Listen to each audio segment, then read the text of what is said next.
Hello बच्चों, hello teachers, आप सभी लोगों को यूट्यूब चैनल पर आप लोग सभी लोगों का स्वागत है। तो देखिए, हम लोगों ने चैप्टर फर्स्ट पढ़ा था। चैप्टर फर्स्ट का नाम क्या था? लर्निंग एंड एक्वाजिशन के बारे में हम लोगों ने देखा था। इसका मैंने पार्ट 1 और पार्ट 2 आपके मैंने पढ़ा दिया है, रीड करा दिया है। जो छात्र नहीं पढ़ पाए हैं, जो स्टूडेंट नहीं पढ़ पाए हैं, वो स्टूडेंट मेरे डिस्क्रिप्शन बॉक्स पर जा करके आप क्या कर सकते हैं, यह पार्ट 1 और पार्ट 2 को फिर से देख सकते हैं। मेरे ख्याल से आप सभी लोगों को मैं और एक बार कहूँगा, ये यूट्यूब चैनल पर जा करके पार्ट 1 पार्ट 2 को और देख लीजिए। फिर क्वेश्चनों का क्या करेंगे, अभ्यास करते हैं। चलो ध्यान देंगे, ठीक है, क्वेश्चनों पर ध्यान देंगे। तो मेरा ये जो बॉक्स है, डिस्क्रिप्शन बॉक्स में पार्ट 1 पार्ट 2 मिल जाएगा। ऐसे मैं बहुत सारे प्रश्नों के बारे में आपको तैयारी कराते जाऊंगा टॉपिक वार, ठीक है। तो चलिए देखते हैं लर्निंग एंड एक्विजिशन से संबंधित पहला जो क्वेश्चन है वो कहता है क्या है? The way through which the art of using skill and practice is given to learn is called. जिस तरीके में है ना, जिस तरीके से हम लोग क्या करते हैं, यूजिंग स्किल करते हैं। किसका यूजिंग करते हैं? Skill and practice. तो उस लर्न को क्या कहते हैं, उसको क्या कहते हैं, ठीक है। उपयोग करके जिस तरीके से सीखते हैं किसी भी भाषा को, किसी भी कला को, आर्ट को, तो उसको क्या कहते हैं? सीखना कहते हैं, एक्विजिशन कहते हैं, एडिशन कहते हैं, रिसेप्शन कहते हैं। सीखने, लर्निंग का मतलब क्या होता है आपको सभी को पता होगा, सीखना कहलाता है। और एक्विजिशन का अर्थ क्या कहलाता है आपका? क्या कहलाता है? अधिग्रहण कहलाता है। एडिशन का मतलब क्या होता है? पांडित्य होता है, ठीक है। और इसका मतलब क्या होता है? आपका वाचन होता है, ठीक है। तो आपको याद रखना कि जिस आर्ट में, जिस कला में अगर उपयोग की जाती है किसकी? स्किल एंड प्रैक्टिस का, तो सीखने की कला को कहते हैं, उस सीखने की कला कहते हैं लर्निंग कहा जाता है। क्या कहा जाता है? लर्निंग कहा जाता है। तो राइट आंसर कौन सा होगा आपका? फर्स्ट आंसर होगा, ठीक है। चलिए नेक्स्ट क्वेश्चन पे ध्यान देते हैं। हमारे नेक्स्ट क्वेश्चन कहते हैं एक्विजिशन के अंदर अब तो ऐसा नहीं होता। एक्विजिशन के अंदर क्या होता है, आपको क्या करते हैं, इस चीज़ों का उपयोग ही नहीं होता है उसमें। इसमें पहला चीज़ तो इसमें ग्रामर रूल भी वर्क करता है। कौन सा रूल वर्क करता है? ग्रामर रूल के अंदर काम करना होता है। लेकिन एक्विजिशन के अंदर ऐसा ग्रामर रूल के वर्क नहीं करते हैं, ठीक है। एक्विजिशन के अंदर ग्रामर का रूल वर्क नहीं करता है। ये ग्रामर से क्या होता है? फ्री होता है, ठीक है, फ्री होता है। इसे में कोई भी ग्रामर का वर्क नहीं करते हैं। चलिए देखते हैं नेक्स्ट क्वेश्चन पे ध्यान देंगे। नेक्स्ट क्वेश्चन हमारा क्या कहता है? नेक्स्ट क्वेश्चन है हमारा, नेक्स्ट क्वेश्चन है देखिए, लर्निंग एंड एक्विजिशन एमसीक्यू है ना। लर्निंग देखिए, लर्निंग का एक्विजिशन का सेकंड क्वेश्चन, व्हेन लैंग्वेज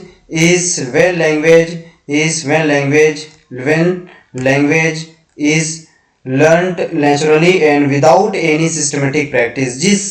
जिस भाषा के अंदर, ऐसे भाषा की जब प्रैक्टिस करा जाता है ना, भाषा का जब प्रैक्टिस करा जाता है, जिसमें हम लोग क्या करते हैं, नेचुरली तरीके से और विदाउट एनी कोई सिस्टमेटिक प्रैक्टिस तरीके से जब सीखते हैं, तो उसे क्या कहते हैं? उसको लर्निंग कहते हैं, फर्स्ट लर्निंग कहते हैं, एक्विजिशन कहते हैं। अभी मैंने बताया था कि जब ग्रामर रूल ही वर्क नहीं करेगा किसके अंदर? एक्विजिशन के अंदर, ठीक है। ग्रामर रूल जो है वर्क नहीं करता है, मैंने अभी बताया। ग्रामर रूल से क्या होता है? ये फ्री होता है। ग्रामर रूल से क्या होता है? ये फ्री होता है। तो इसमें तो कोई विदाउट एनी सिस्टमेटिक तो रहेगा, क्योंकि ग्रामर रूल के अंदर होता क्या है कि वो सिस्टमेटिक प्रोसेस तरीके से सीखना पड़ता है, लर्न करना पड़ता है। किसके अंदर? ग्रामर के अंदर। लेकिन इसमें without any grammar systematic practice, इसका मतलब इसमें कोई भी ग्रामर रूल वर्क नहीं करता है, तो उसे हम लोग कहते हैं क्या? लर्निंग के अंदर ऐसा होता है क्या? नहीं होता है। फर्स्ट एक्विजिशन तो कहलाएगा नहीं, ये वाचन तो होगा नहीं। तो ये आपका राइट आंसर कौन हो जाएगा? आपका राइट आंसर हो जाएगा आपका एक्विजिशन। क्या हो जाएगा? राइट आंसर एक्विजिशन हो जाएगा। चलिए नेक्स्ट क्वेश्चन पे ध्यान देंगे आप सभी लोग। चलिए नेक्स्ट क्वेश्चन कहता है कि a child has to use higher order mental process such as intelligent और reasoning in which type of learning. जिस बच्चे के अंदर, जब बच्चा क्या करता है, जब बच्चा किसी प्रकार के सीखने में बच्चे को क्या करे, किसी प्रकार के सीखने में बच्चे को क्या करे, हायर ऑर्डर मेंटल प्रोसेस, मतलब उसमें क्या करते हैं, बच्चे को बुद्धि और तर्क जैसी चीज़ों का, इंटेलिजेंट है ना, intelligence and reasoning, higher mental process मतलब उच्च बुद्धि का क्या करना पड़ता है, मानसिक प्रक्रियाओं से जब करता है, बुद्धि और तर्क लगाता है, कौन से तरीके से करता है? Mental higher process, higher order process, mental process तरीके से जब इंटेलिजेंस और रीजनिंग जैसे प्रश्नों के लिए सीखता है, उपयोग करना पड़ता है, तो उसे हम लोग क्या कहते हैं? उसको मैंने भी बताया है। मोटर स्किल लर्निंग कहते हैं, कि स्पीकिंग कहते हैं, कि कॉन्सेप्ट लर्निंग कहते हैं, कि वर्बल लर्निंग कहते हैं। देखो मोटर स्किल के बारे में मैंने बताया था, मोटर स्किल जो होता है वो मसल से संबंधित होता है। किससे संबंधित होता है? मसल से संबंधित होता है। स्पीकिंग जो कि वो तो क्या हो गया, लैंग्वेजेस का एक क्या हो गया आएगा आपका सीखने का क्रम कहलाता है। कि अवधारणा कहलाता है, सीखने का अवधारणा कहलाता है, सीखने का अवधारणा कहलाता है, अवधारणा कहलाता है, कि मौखिक लर्निंग कहलाता है। तो मैंने पार्ट 1 पार्ट 2 जब वीडियो आप जाके देखेंगे, है ना, वीडियोस को आप जा कर के देखेंगे तो देख पाएंगे कि मैंने इस चीज़ के बारे में वहाँ पर लिखा है।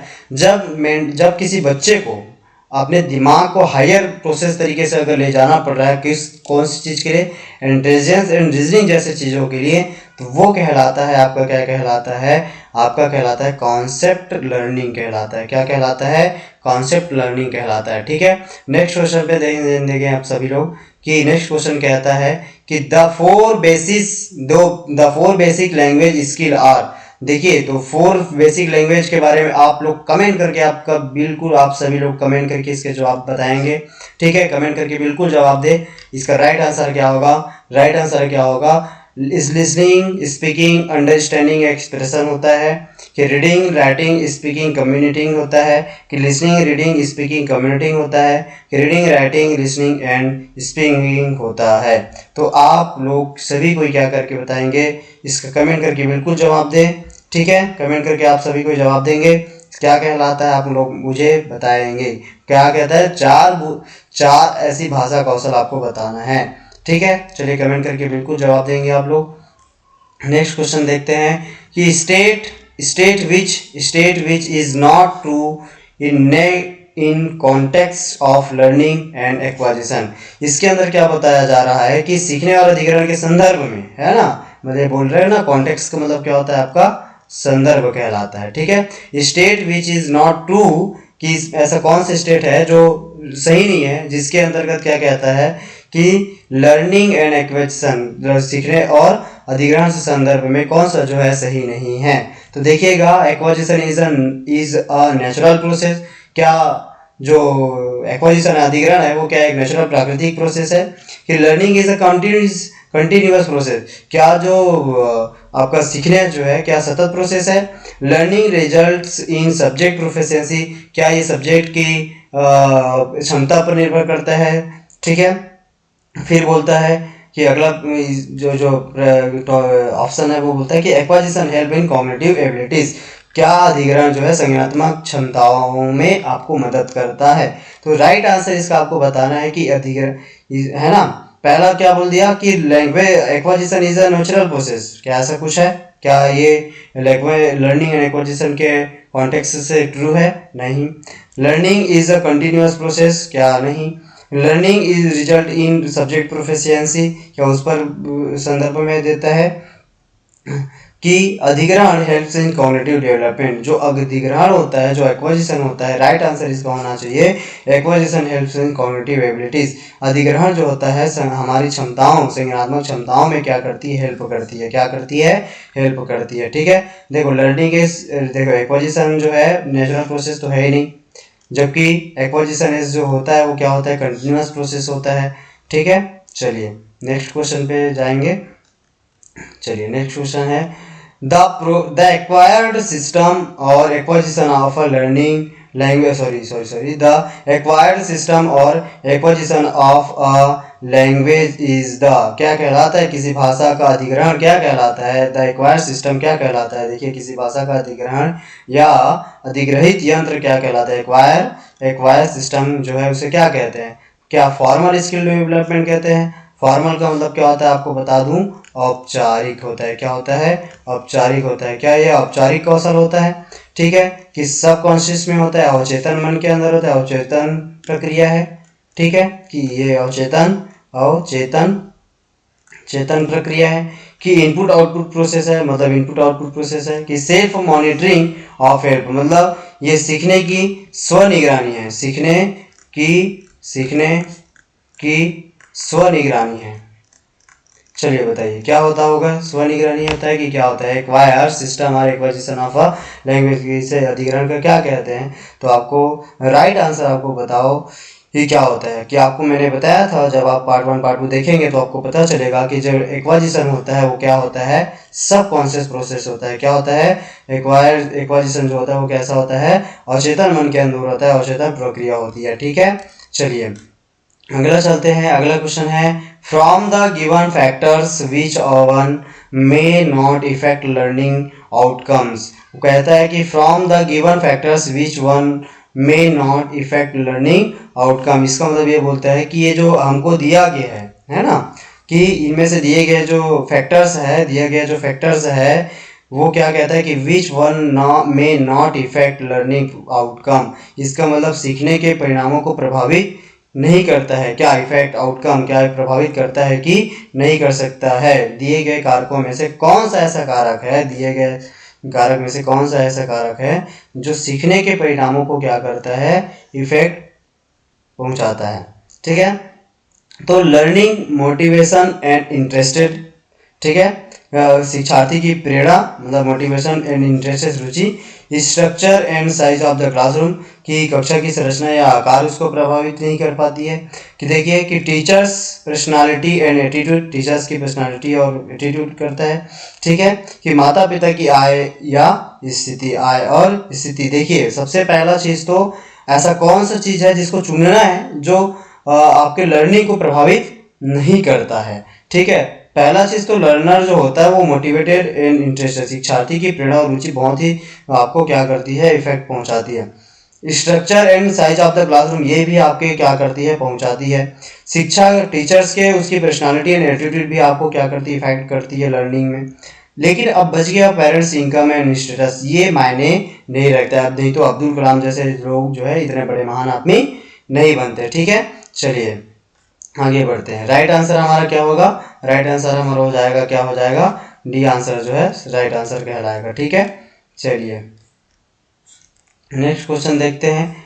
नेक्स्ट क्वेश्चन है हमारा, नेक्स्ट क्वेश्चन है कि देखिए क्वेश्चन नंबर 8 है ना, which response due to stimulus one of the theories based on habit formation says that humans और एनी क्रिएटिव गिव्स और human learn due to stimulus. देखिए ये क्या बोलता है, ये बोलता है कि भाई कि हमारे जो देखो विच रिस्पॉन्स ड्यू टू स्टिम्यूल की हमारी आदत में है ना, हमारे आदत निर्माण में हैबिट्स बोला है ना, हैबिट फॉर्मेशन मतलब हमारी आदत निर्माण पर आधारित हमको क्या करना है, सिद्धांतों में से कौन सा जो थ्योरीज है ना, कौन सा थ्योरी सेज, कौन सा थ्योरी से दैट ह्यूमन और एनी क्रिएटिव्स है ना, क्रिएचर्स गिव अस और human learn due to stimulus कि मनुष्य या कोई भी जो प्राणी होता है वो हमें या मनुष्य की उत्तेजना के कारण सीखता है। बताइए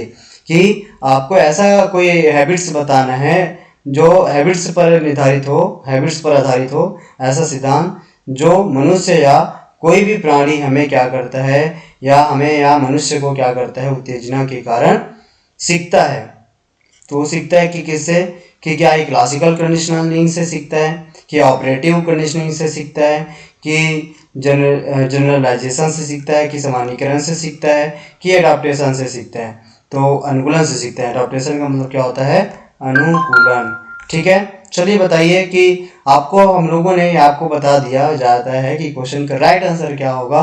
चलिए देखते हैं। हमारा जो आदत होता है वो आदत की बात करता है। तो आदत की जो बात करता है हमारे, आप लोग को पावलोव का जो सिद्धांत आप लोगों ने थ्योरीज पढ़ी होगी, पावलोव का जो वो डॉग से रिलेटेड था और डॉग जो है घंटी के बजाने से ही क्या करता था, सीख गया था। इस तरीके से ये बोल रहा है कि भाई आपके मनुष्य और या जो है जो भी चीज मनुष्य हमें या मनुष्य की उत्तेजना के कारण से सीखता है। तो उसमें हम लोग सबसे पहले डॉग्स की क्या करते हैं, स्टिम्युल्स को क्या करते हैं, बढ़ाते हैं। तो ये जो सीखने की क्रम होता है वो कौन से होता है, आपके क्लासिकल कंडीशनिंग से होगा।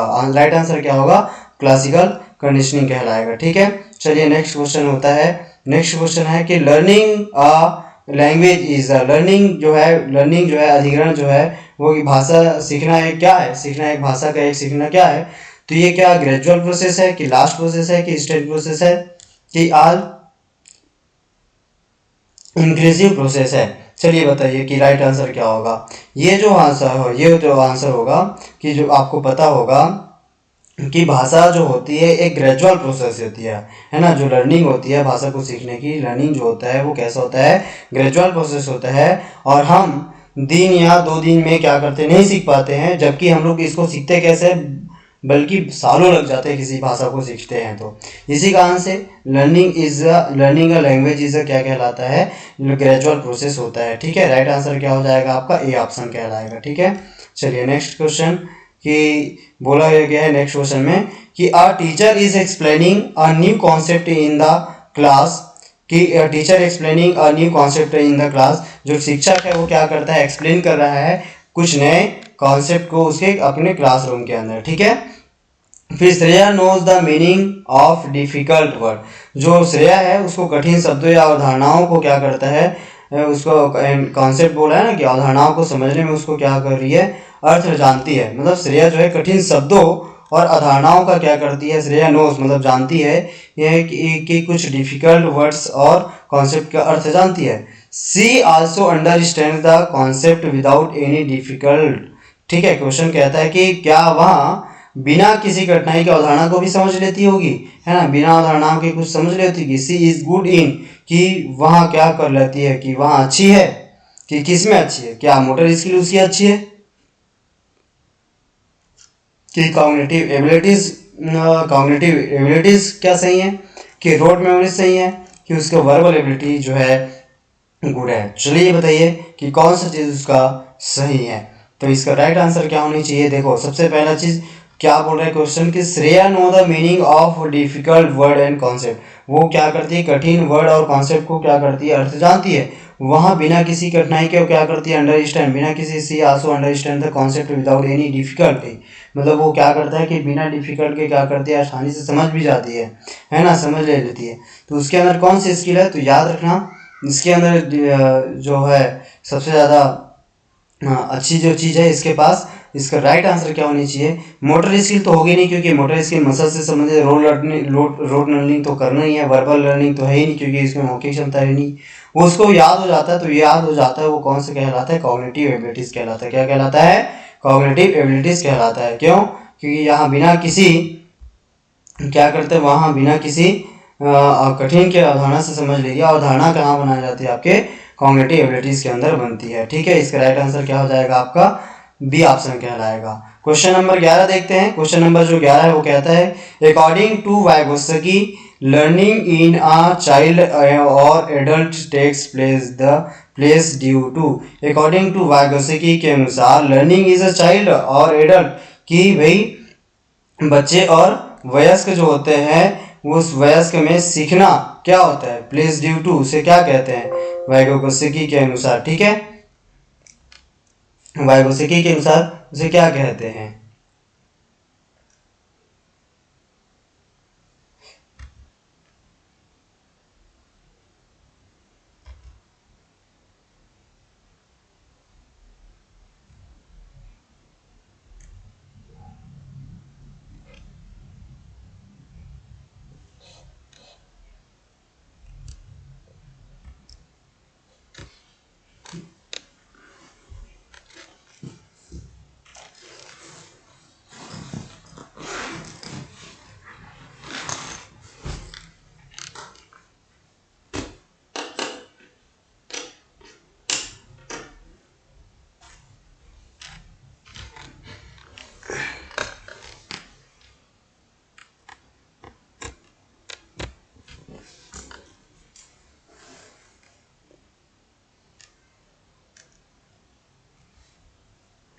देखो वाइगोत्स्की के अनुसार according to Vygotsky learning in a child और एडल्ट, जो लर्निंग करते हैं कौन, बच्चे और वयस्क में सीखने का जो होता है उसे क्या क्या होता है, सीखने का जो होता है वो कैसा होता है, सीखने के अंदर क्या सीखना जो होता है वो क्या, वो जन्मजात होता है, जन्मजात एबिलिटीज़ होती है, इनबॉर्न एबिलिटीज़ होती है, कि साइंटिफिक एटीट्यूड होता है मतलब वैज्ञानिक दृष्टिकोण होता है, कि सोशल इंटरेक्शन होता है मतलब सामाजिक संपर्क से होता है, कि इंट्रोडक्शन ऑफ स्टिमुलस मतलब उत्तेजना की शुरुआत से होता है। देखिए वाइगोत्स्की के अनुसार बोला जाए तो वाइगोत्स्की जो है कल्चर और सोशल को सबसे ज़्यादा क्या माना था, उन्होंने भाषा को सीखने के लिए माना था, लैंग्वेजेस को सीखने के लिए माना था। तो इसका राइट आंसर क्या होना चाहिए, कमेंट करके बिल्कुल आप जवाब देंगे, क्योंकि आप इसको सभी को अनुभवी स्टूडेंट है, तो बिल्कुल कमेंट करके बिल्कुल जवाब देंगे। ठीक है, मैं आशा करता हूँ सभी को कमेंट करके बिल्कुल भी जवाब देंगे। चलिए नेक्स्ट क्वेश्चन जाते हैं कि बोलते हैं कि भाई अकॉर्डिंग टू पियाजे, है ना, लर्निंग ऑक्योर ड्यू टू, कि मतलब पियाजे के अनुसार सीखना क्या कहलाता है, सीखना जो होता है वो कैसा होता है, वो सीखना जो होता है वो क्या होता है कि inborn speaking abilities stimulus recognition assimilation and adaptation scientific investigation. कि पियाजे के अनुसार क्या कहलाता है, पियाजे के अनुसार क्या कहलाता है, पियाजे के अनुसार होता कैसे है कि भाई क्या वो इनवॉल्व स्पीकिंग एबिलिटीज, क्या जन्मजात से वो बोलना सीख जाता है, क्या उसके अंदर उत्तेजना की पहचान हो जाती है, कि वो अनुकूलन करके और आत्मसात करके सीखता है, कि साइंटिफिक इन्वेस्टिगेशन से सीखता है, क्या वैज्ञानिक जांच से सीखता है। तो आपको याद रखना होगा कि ये जो सीखा जाता है वो कैसे सीखा जाता है, आपको पियाजे के अनुसार असिमिलेशन एंड एडॉप्टेशन के माध्यम से लर्न करता है। ठीक है, किसके अनुसार, पियाजे के अनुसार। नेक्स्ट क्वेश्चन कहते हैं, नेक्स्ट क्वेश्चन होता है आपका 13 नंबर का, है ना। 13 नंबर का क्वेश्चन देखिए, the children suffer from a lack of self esteem when they are, कि इसका मतलब क्वेश्चन कहता है भाई 13 क्वेश्चन जो है 13 क्वेश्चन, कि बच्चे जो होते हैं वो आत्मसम्मान मतलब सेल्फ स्टीम मतलब बच्चे आत्मसम्मान की कमी से, है ना, लैक मतलब कमी से क्या करता है, कमी से पीड़ित है, सफ़र है ना, पीड़ित है, तो उन्हें हम लोग क्या कहेंगे, उन्हें not allowed to eat what they wants, की मतलब वहाँ खाने की अनुमति नहीं होती जो वे चाहते हैं, नॉट अलाउड ईट। ठीक है, not able to express their feelings through words और लैंग्वेज, कि क्या शब्दों या भाषा के माध्यम से अपनी भावनाओं को व्यक्त करने में सक्षम नहीं है। ठीक है ना, फीलिंग्स मतलब अपनी भावनाओं को व्यक्त करने में सक्षम नहीं है।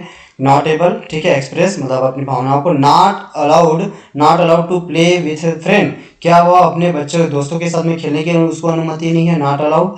ठीक है, नॉन ऑफ दी है वो, कि इसका राइट आंसर क्या होना चाहिए, कि मतलब इसमें राइट आंसर क्या होना चाहिए कि भाई वह बच्चे जो है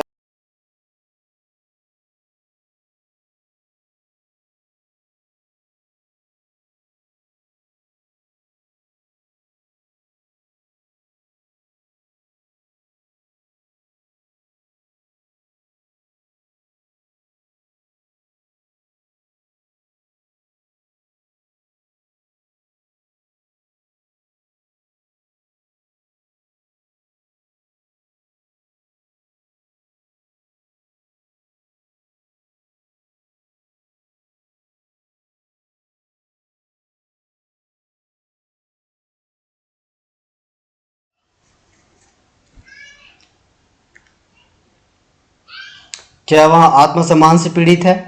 तो देखिएगा इसका राइट आंसर क्या होना चाहिए, the children suffer from a lack of self esteem when they are, कि बच्चे जो आत्मसम्मान से पीड़ित है। तो इसका राइट आंसर क्या होना चाहिए, देखिए कि सबसे पहले नॉट अलाउड टू ईट, भाई इसको खाने से संबंधित तो ऐसा तो होना ही नहीं चाहिए, होगा ही नहीं। ठीक है, और क्या बच्चों को बोलते हैं कि शब्दों या भाषा के माध्यम से अपनी भावनाओं को व्यक्त करने में सक्षम नहीं है। तो इसका राइट आंसर जो होगा वो क्या होगा आपका, ये हो जाएगा क्या, बी ऑप्शन जो है राइट आंसर होगा।